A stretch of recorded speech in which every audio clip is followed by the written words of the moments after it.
For anyone interested, the state has responded to Richard Allen's filings from last week, nowhere near as long, about 8 pages. We can go skip over to number 7, where they talk about the filing as being colorful, dramatic, and highly unprofessional and not completely true. 9, they say that Sheriff Liggett did not intentionally or recklessly omit evidence or lie about the evidence in the probable cause affidavit to support the search warrant. That is the most important thing for the state at this point. They cannot lose the search warrant and the evidence that they collected in that search warrant. 11, like the last sentence down at the bottom there, they talk about Richard Allen's interview with Officer Dan Doolin in 2017.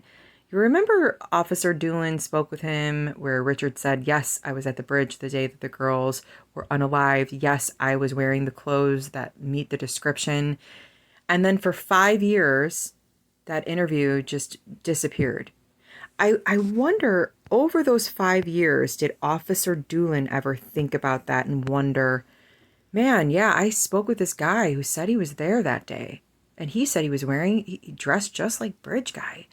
I wonder, did he really lose it? Did it get misplaced? I wonder the circumstances of that whole situation. They then talk about how in September of 2022, they rediscover that interview with Doolin. And then October 13th, they ask Richard Allen to come down to the police station. He comes down with his wife. They interview him. They're like, hey, were you there that day? And he's like, yes, I was. They ask him if he has any weapons. He said that he does. It's pretty much them kind of defending how they got their search warrant. I'm not debating, if they got it correctly or not. I probably sound like drunk history right now, rambling on here, but I'm having a hard time loading this up.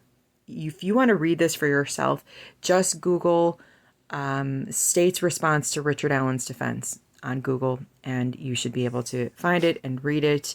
And now we will wait to see what the court decides to do.